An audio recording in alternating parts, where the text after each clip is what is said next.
పాపము, అశాంతి, భయం, దిగులు, శ్రమ, వేదన, దొంగతనం, వ్యభిచారం, వ్యాధి, హత్యలు, త్రాగుడు, ఉగ్రవాదం, భయంకర సంఘటనలు, మరణం, నరకం.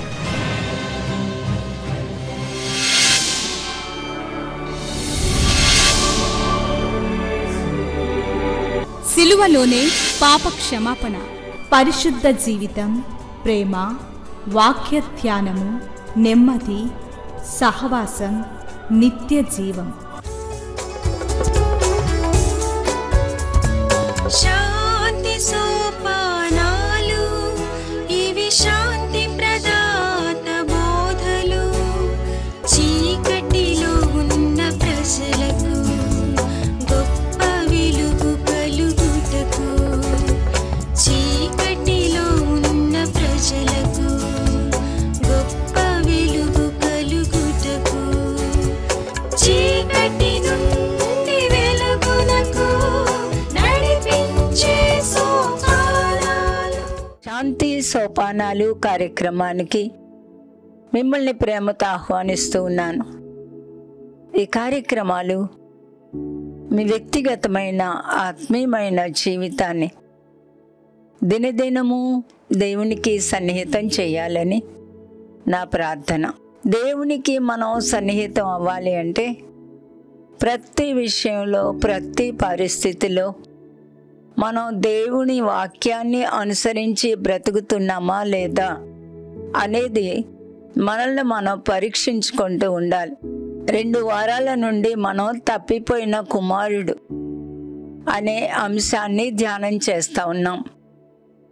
అలా మనం ఆలోచిస్తే బైబిల్లో తప్పిపోయిన వాళ్ళు ఎంతమంది కనపడుతున్నారో. హేబేలు, కయీను తన అర్పణ దేవుడు అంగీకరించలేదని కోపంతో మండిపడి, తన తమ్ముడిది అంగీకరించారని అసూయపడి భూమి మీద తొలి హంతకుడు అయ్యాడు. అబ్రహాము పెంచుకున్న కుమారుడైన లోతు తమ్ముడు చనిపోయాడని చేరదీసి అబ్రహాము తండ్రి అయిన తెరహు లోతుని పెంచారు.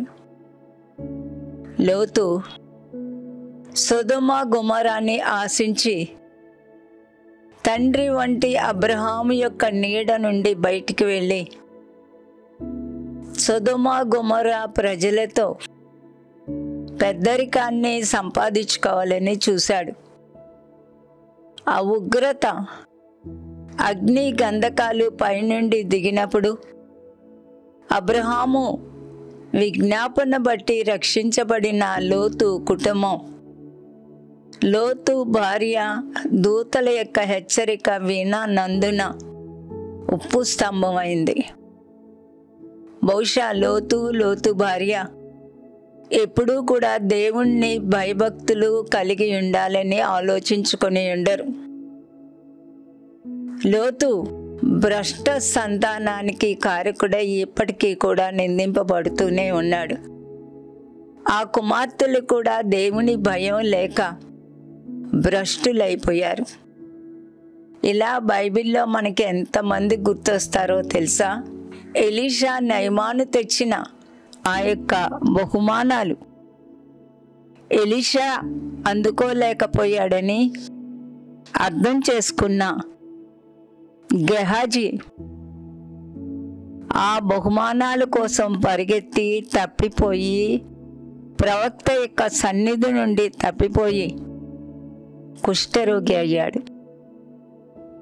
ఎంతో దీనుడు, సాత్వికుడు అయిన మోషే ప్రజల విసిగింపును భరించలేక బండతో మాట్లాడమంటే బండను 2 సార్లు కొట్టి కనానుకు చేరలేదు. దేవుని యొక్క క్రమశిక్షణ ఎంత కఠినమైందో మనం అర్థం చేసుకోకపోతే సరైన భక్తి కూడా చేయలేం. ఆ సంఘటన చాలా బాధ అనిపిస్తుంది. అహరోను ఏమయ్యాడు? ప్రక్కనే ఉన్నాడు కదా.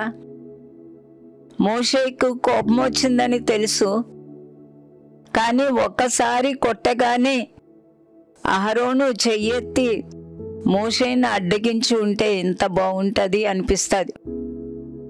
మన కుటుంబాల్లో కూడా ఒక్కొక్కసారి మన వాళ్ళు తప్పిపోతున్నారని తెలిసి కూడా ఒక అక్కో అన్నో తల్లో తండ్రిగానో వాళ్ళని మనం అదుపు చేయడానికి ప్రయత్నం చేయం. ఇలా ఆలోచించండి మీరు కూడా.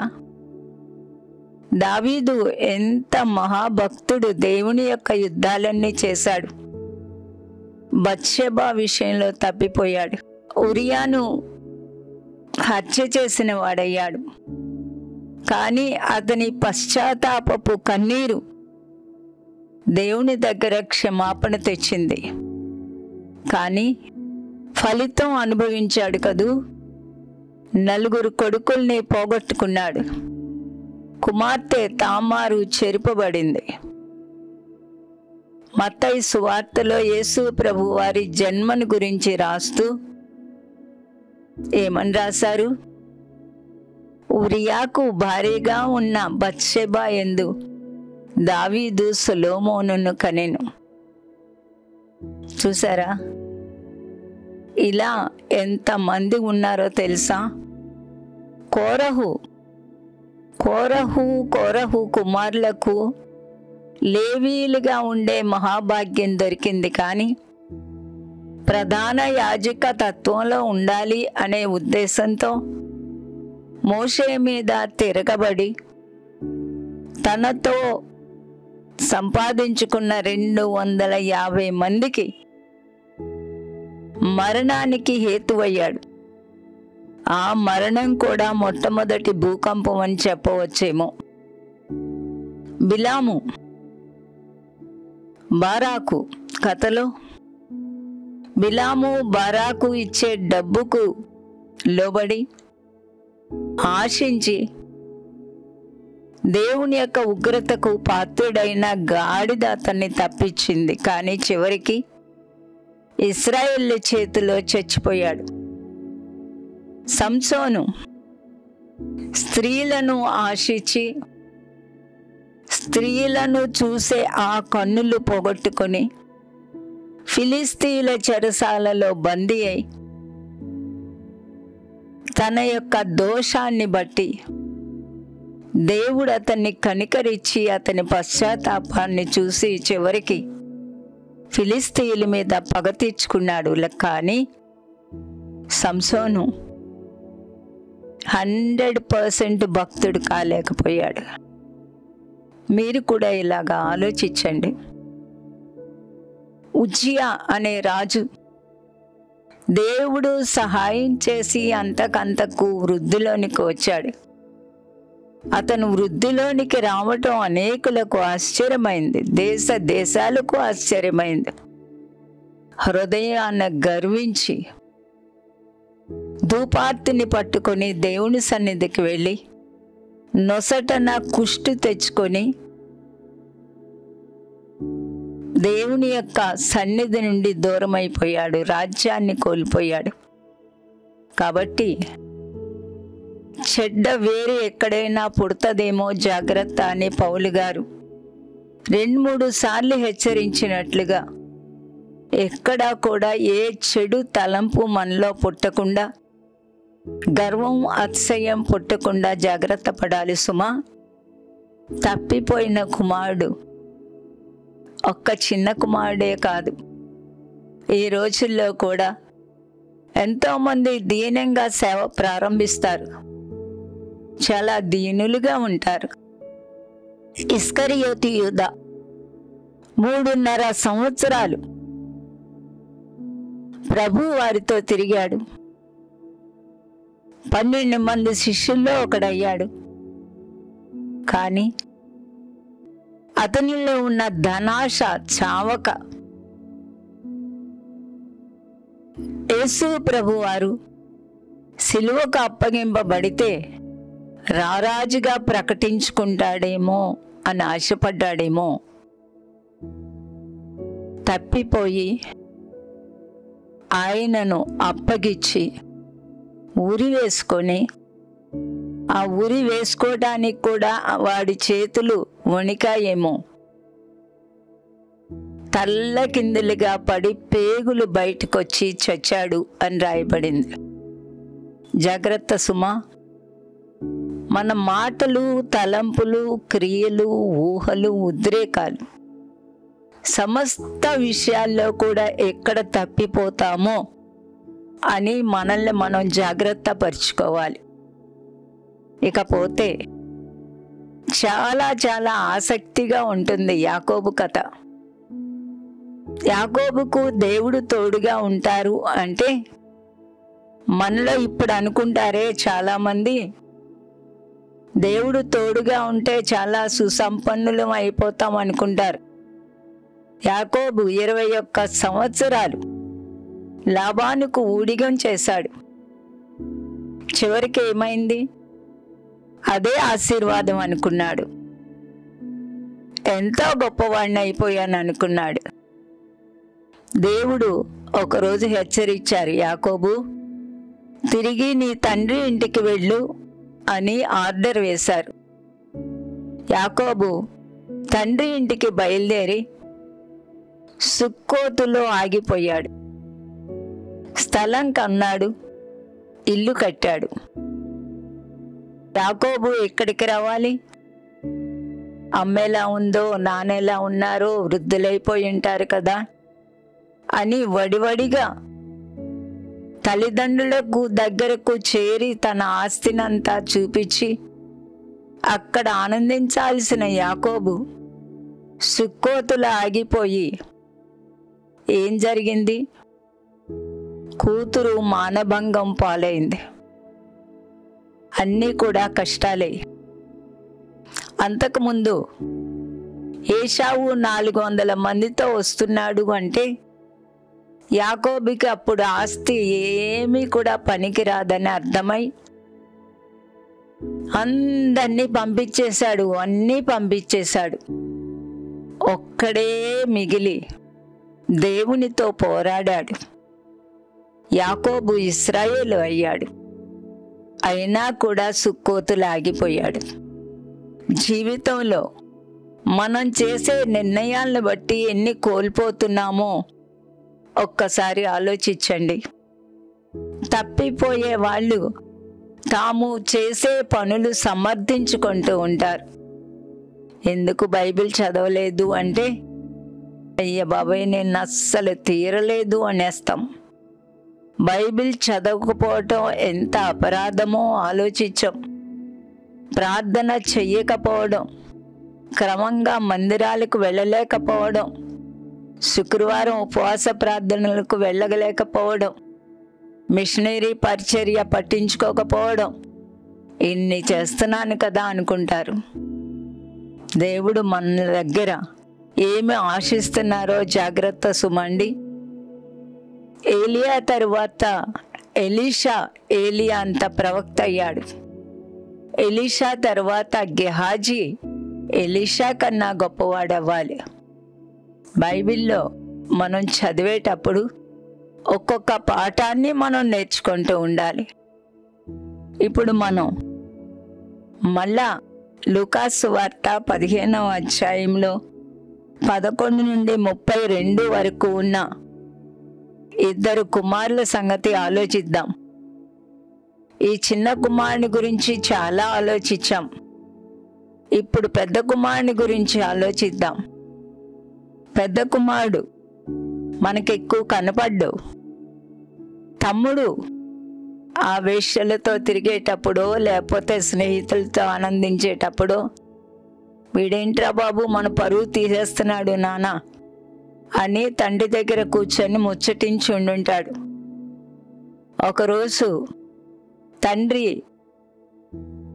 చిన్నోడు అడిగిన దానికి వాడి ఆస్తి అంతా పంచి ఇచ్చేస్తే వాడు వెళ్ళిపోయాడు. పెద్దోడు ఏమనుకొని ఉంటాడు? ఇంత దరిద్రుడా వీడు అనుకొని ఉంటాడు. మనమైనా అంతే కదూ. తరువాత క్రమక్రమంగా అతనిలో స్వార్థం బలిసిపోయింది. ఇక తమ్ముడిని మర్చిపోయాడు. బాబాయ్ వీడు ఎక్కడ వస్తాడో వెనక్కి అనుకొని కూడా ఉండడు. కానీ ఒకరోజు తమ్ముడు తిరిగి వచ్చాక తండ్రి స్వభావం, వీడి బుద్ధి రెండూ బయటపడ్డాయి.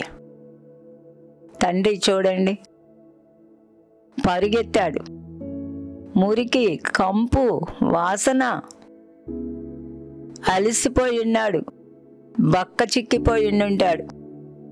పరిగెత్తుకెళ్ళి కౌగిలించుకొని తెచ్చుకున్నాడు. పెద్ద కుమారుడు లేడు, పొలం వెళ్ళాడు. వాడు పొలము నుండి వచ్చుచు లూకాసు వార్త 15వ అధ్యాయం 25వ వచనం. అప్పుడు అతని పెద్ద కుమారుడు పొలములో ఉండెను.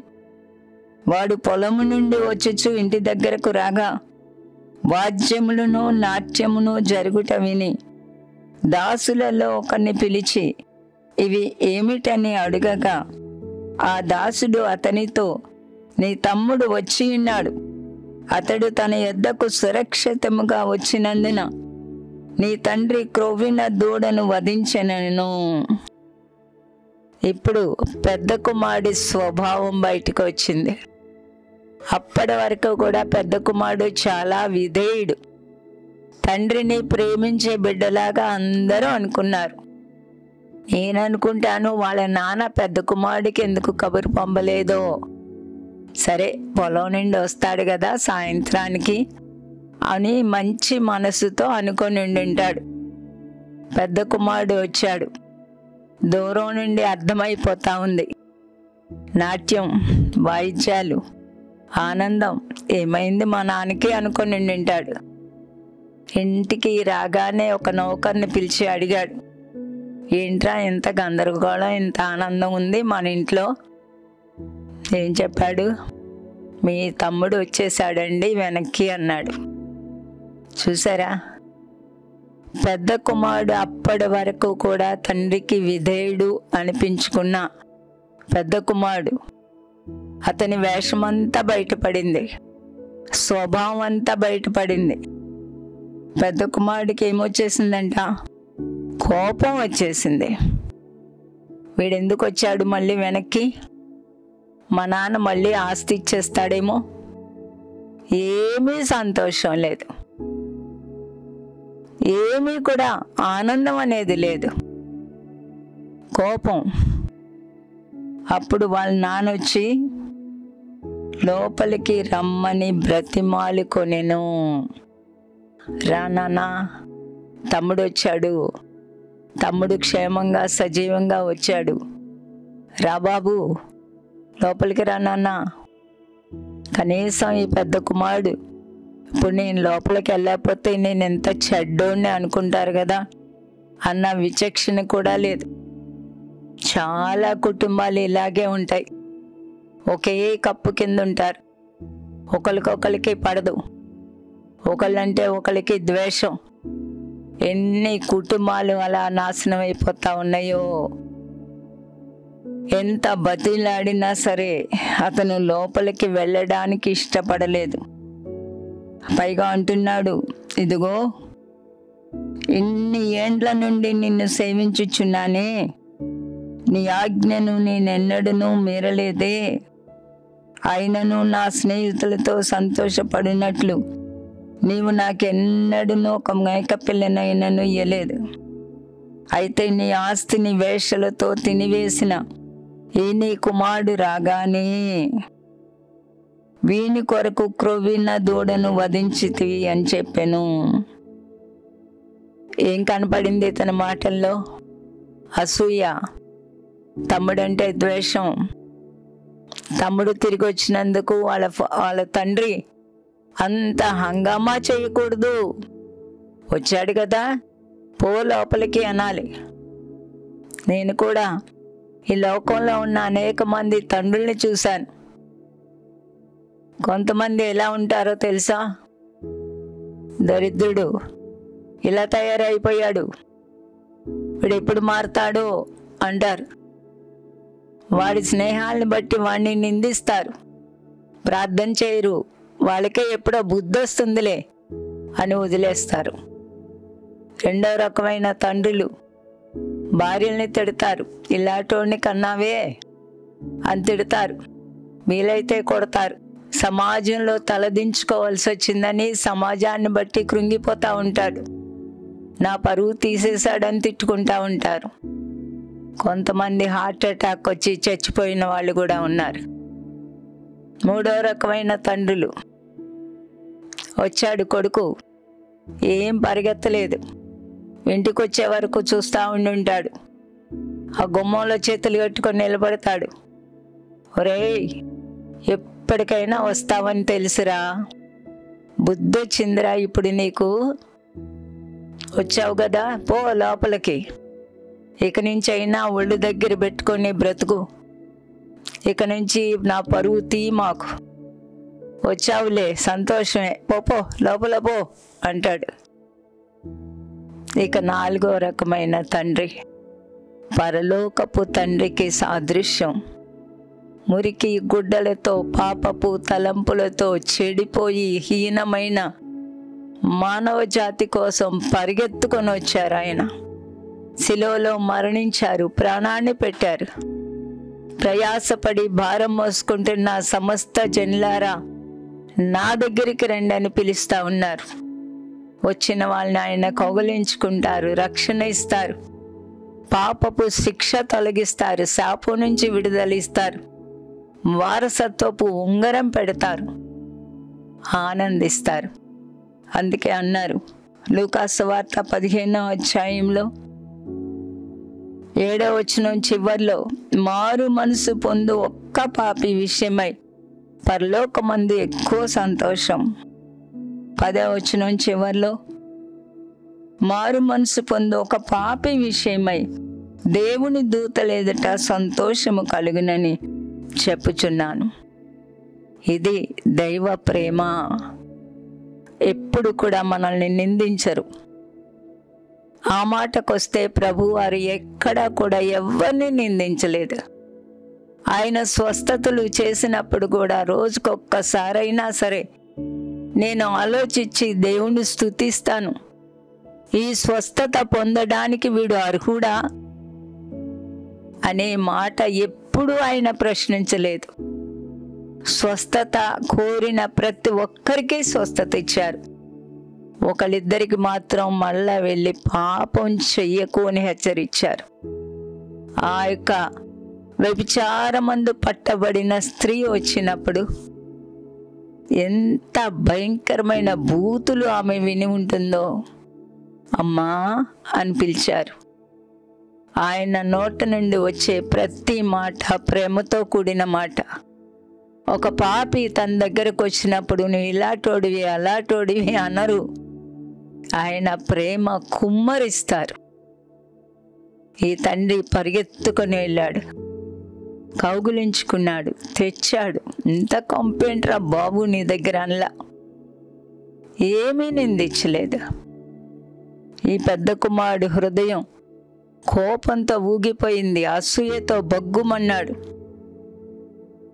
లోపలికి రమ్మని ఎంత బ్రతిమిలాడినా చిచి ఆడి ముఖం చూడడం నాకు ఇష్టం లేదన్నట్టుగా ప్రవర్తించాడు.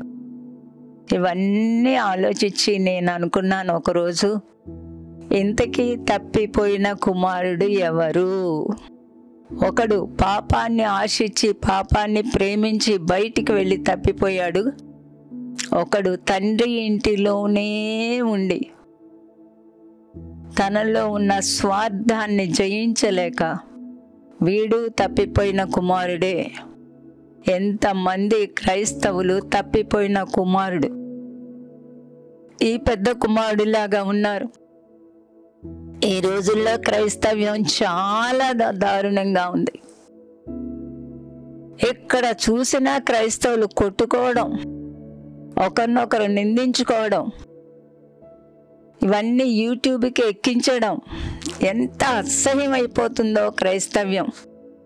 అప్పుడప్పుడు అనుకుంటాను, యేసయ్యా ఈ క్రైస్తవ్యం ఎలా బాగుపడుతుంది? అసలు బాగుపడుతుందా? ఎంతోమంది సేవకులు చాలా అల్పంగా జీవితాలు సేవ ప్రారంభిస్తారు.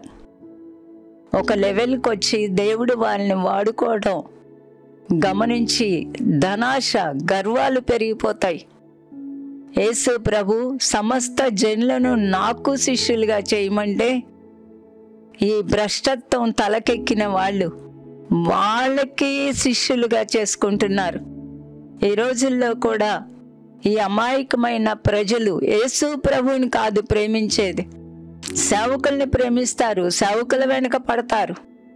సిలువేయబడిన యేసుని ఎంత దుఃఖపెడుతున్నారో ఈ క్రైస్తవులు. వీళ్ళంతా తప్పిపోయిన కుమారులు కాదా? మళ్ళా చెప్తున్నాను, ఒకడు బయటికెళ్ళి తప్పిపోయాడు, స్నేహితుల సహవాసం కోరి తప్పిపోయాడు, ఒకడు ఇంట్లోనే ఉండి తప్పిపోయాడు. మరలా చెప్తున్నాను, ఎంతమంది నిజమైన పశ్చాత్తాపంతో దేవుని దగ్గరకు వచ్చి ఆయన రక్తంలో తమ పాపాలు కడుక్కొని మారు మనసు పొంది పరిశుద్ధాత్మ చేత నిండి దేవుని కోసం బలంగా జీవిస్తుంటే అలాంటి వాళ్ళని చూచిన వాళ్ళకి కూడా కొంతమందికి గిట్టదు. అబ్బో, భక్తి మొదలుపెట్టాడే వీడు అంటారు. ఇలాంటి వాళ్ళతో క్రైస్తవ్యం నిండిపోతూ ఉందండి. నేను చాలా వేదనగా ఒక మాట చెప్తా ఉన్నాను. ఎలాంటి భక్తి మనం చేస్తున్నాం? మన చుట్టూ తప్పిపోయిన వాళ్ళని మనం ప్రేమించగలుగుతున్నామా? తిరిగి వచ్చిన వాళ్ళని ఆదరించగలుగుతున్నామా? దేవునికి శిష్యరికం చేస్తున్నామా? మనుషులకు, ధనానికి, పేరు ప్రఖ్యాతులు, వ్యామోహాలు, బట్టలు, వివిధమైన ఫ్యాషన్స్, లోకం, వీటికి దాసోహం అంటున్నామా? క్రైస్తవ్యమా? దయచేసి ఆలోచించమని కోరుతా ఉన్నాను. దేవుడు కన్నులు తెరిచి మీ పరిస్థితులు చూచుకోవడానికి పరిశుద్ధాత్మ మీకు సహాయం చేయనుగాక. ప్రార్థన చేద్దాం. ప్రేమ కలిగిన మా ప్రియమైన పరలోకపు తండ్రి, ఈ ధ్యానాలు మాకు ఇచ్చిన ప్రభువా మీకు వందనాలు. అవును తండ్రి, ఒకడు తప్పిపోయాడు, దూరం వెళ్ళి తప్పిపోయి తిరిగి ఆ ప్రేమను బట్టి వచ్చినందుకు వందనాలు. మీ ప్రేమను బట్టే నాయన, మీరు కార్చిన విలువైన రక్తాన్ని బట్టే మేము ఎన్నిసార్లు పడిపోయినా మరలా మీ దగ్గరికి రాగలుగుతూ ఉన్నాం. ఎంత అనంతమైన ప్రేమ, శాశ్వతమైన ప్రేమ, అంతం వరకు ప్రేమించిన మీ ప్రేమ కొరకు ధన్యవాదాలు. మేము క్రైస్తవ భక్తి చేస్తున్నామని ఎంతమంది రోషాలు, పగలు, కక్షలు, ద్వేషాలు, లోకాన్ని ప్రేమించి, లోకాశలు ప్రేమించి లోకస్తుల్లా తిరుగుతూ ఉన్నారు. ఈ తప్పిపోయిన వాళ్ళని కూడా నిజమైన మారు మనసులోకి నడిపించి ఎవ్వరు కూడా నిత్య జీవాన్ని పోగొట్టుకోకుండా ప్రతి ఒక్కరిని నిలబెట్టమని మిమ్మల్ని బ్రతిమలాడుతూ యేసు నామమున వేడుకుంటున్నాను తండ్రి, ఆమేన్. మహాదేవుడు మన ప్రభువు రక్షకుడునైన యేసుక్రీస్తు కృపా, దేవుని ప్రేమ, పరిశుద్ధాత్మ నిత్య సన్నిధి సహవాసం కూడి వచ్చిన మనందరికీ సదా తోడైండి నిత్యత్వాన్ని గూర్చిన నిరీక్షణతో కూడిన జీవితాలలోనికి నడిపించును గాక. ఆమేన్. ఇద్దరు తప్పిపోయిన కుమారుల్లో మనం ఎవరిలాగా ఉన్నాము అని ఆలోచించుకోకపోతే తర్వాత అది చాలా ఆలస్యం అవుతుంది. దేవుడు మీ హృదయాలను తెరిచునుగాక. ఆమేన్.